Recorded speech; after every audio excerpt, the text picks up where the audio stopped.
War never changes. Bloody brutal and completely sucks. As Takar Rizzo, who was your average working Joe, until a wizard hit him with the mystical spell Cardiactus Arrestoris and died. Now he's just your average soldier named Wom. And while yes, Takara did in fact reincarnate, it seems his OP skills got lost in the mailing system. So oops. Well, it's fine, he's just potentially going to be on the battlefield with monsters who possess skills and magic that are capable of annihilating entire battalions by themselves, but you know, it be what it be. Speaking of be, there sure do be a lot of corpses. Well, I mean, it is a war, so I think it would be more concerning if there weren't a lot of corpses. Anyways, while Jose is glad to increase his corpse party, Wom really wishes this wasn't a terrible job. With a terrible pension, terrible retirement plan, terrible 401k, terrible benefits, terrible union, and a truly terrible work-life balance. Jose wonders why he's so serious. He isn't serious, he's just always tired. Back with the rest of the squad, his commander drunkenly congratulates Wom on achieving first prestige.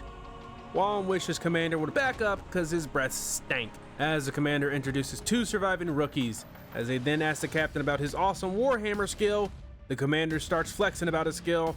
Wom understands how godly his skill is, but could he have not have them set up camp so close to the corpses? Jose says, come on, it's not that many corpses.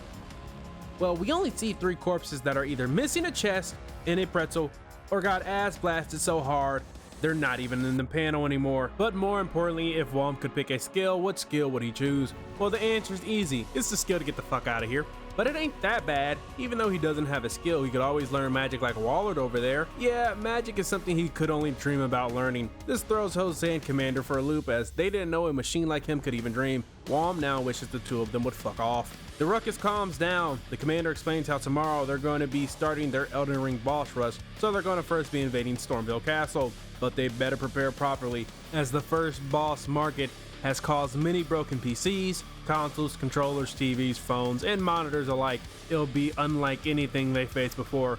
Wom then has a flashback back to when he was a level 1 noob. It feels like it was only yesterday that he killed a man that allegedly had a family and then almost had his head decapitated. Truly terrible times. The commander snaps Wom back into reality as they've arrived at Limgrave. Now wandering the streets of Limgrave, seeing the locals who look exactly like the locals of the lands in between. While walking the streets, one of the local women grab Wom and ask him how does he feel about crabs. Not sure what crab she's referring to, Wom gives her some money so that he doesn't have to think about it any further of what she meant by that. Wom better be careful giving out his money, because if he keeps that up, he might accidentally get himself an unwanted girlfriend, or hell, even boyfriend. Wom claims that that was a one-time deal, as he just didn't want to think about the crustaceans that reside in the lands in between. The captain then hits Jose and Wom with the Vitivaria and starts explaining all the lore of the city they're currently at.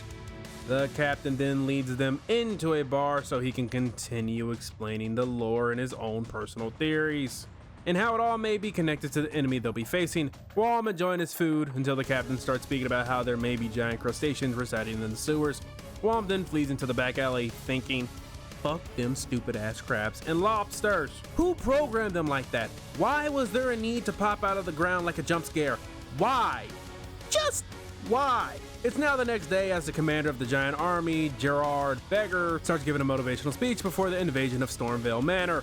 About for every enemy they kill, they'll get a free Happy Meal from Mickey D's. This really gets the people going. Wom just wishes the ice cream machine would work just once. Jose is confused why Wom's not more excited about the free Happy Meals per kill. Wom just wants one Oreo shake into sleep.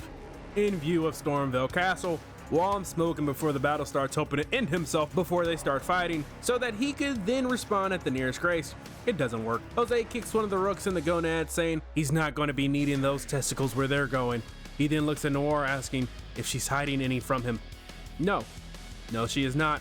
Wom reminds Jose that he probably is going to need his nuts to siege Stormville Castle, as this is the first hurdle scrubs need to overcome. But the newbies needn't worry much, as they have the resident always tired crustacean-fearing murdering machine, Wom, with them. Wom wishes he wouldn't speak of him like he's some sort of murderous psychopath who specifically became a soldier to legally murder dozens of people and leave families devastated in the wake of the corpses that he will be piling up underneath his feet, to then have a picture painted of him sitting on top of them.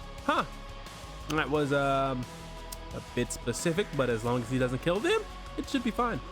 But the horn sounds for them to launch the attack on Storm Veil.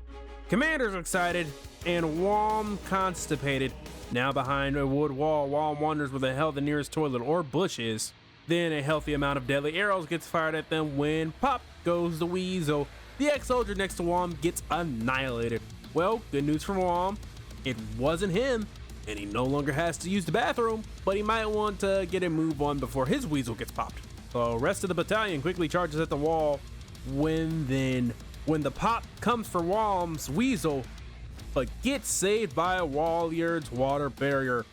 Wom wonders, why? There are like 170,000 other soldiers here, so why shoot at him? While Nor, on the other hand, is very thrilled about something. Don't know what it is, but it's between her and her. The captain then Kratos chucks a spear at an important looking person on the enemy side and divorces his head from his body. They quickly charge at the castle when they then receive the orders to all out assault this castle now. Climbing on a ladder, Wom completes his mandatory QTE event with the help of Wallard. Now on top of the castle wall, it's time to hunt some wabbits. When then Nor calls out to Wom asking for any sort of assistance as one of the Stormveil knights has her trapped. Wom does his best Captain America impersonation as he throws his shield at the knight. The other soldiers back off to let them 1v1. Wom wonders could they kindly let them through so that they could just kill Godric the Grafted. The knight says nightly, "I'll never allow you to hurt my lees," as it's time to duel. As the knight plays the quick play spell card Rush Recklessly, this allows him to gain an additional 700 attack, but Wom uses Countergate to negate the attack and draw an extra card. It's now Wom's turn, as Wom tells the knight, "You're a 9th rate duelist with the 10th rate deck." Wom then goes in for attack with La Jinn, but the knight had a mystical elf set. It's now the knight's turn. He goes in to attack with Summon Skull, but it gets mirror forced. The knight is stunned. When can he have drawn such a card? Could it have been when he drew off a Countergate? That's impossible. Wom says his deck does not have any bad draws. Wom then activates the spell card Mage Power, attaching it to Blue Eyes Chaos Smack Dragon, then activating the spell card Shield and Sword on the knight's mystical elf, and attack with Chaos Max. That's lethal. The knight says, "He's a fucking cheater. He never properly summoned that Chaos Max." Wom laughs at the excuses a 9th rate duelist would make. With the knight's dying breath, he says, "A cheating bastard like him will never get away with this." As all the enemy soldiers are like, how could our commander be defeated? He's never lost a duel before. When holy shit, who hit the castle wall? Godzilla? Oh, no, it was just the commander. Wom walks over to Nora asking her, "Did anyone teach her that in a shadow game, everything's fair?" No. So she was a 10th rate duelist all along.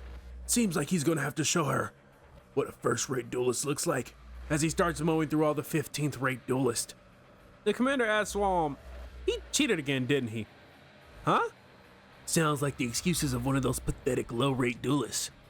Well, since the 1st rate duelists worked so hard, he can now rest and leave the rest to them. Nora walks over amazed at what it looks like to be a 1st rate duelist.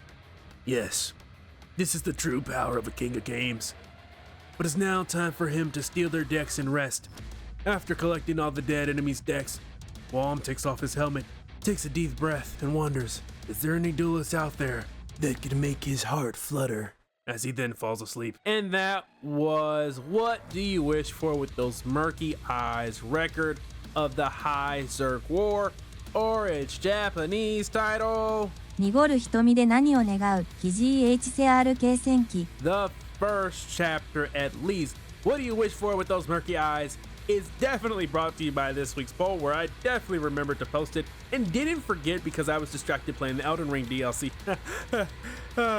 Anyways, I do hope you enjoyed this video, and if you did, subscribe, ring that bell. It all helps the channel very much. That's all I got. I am gone.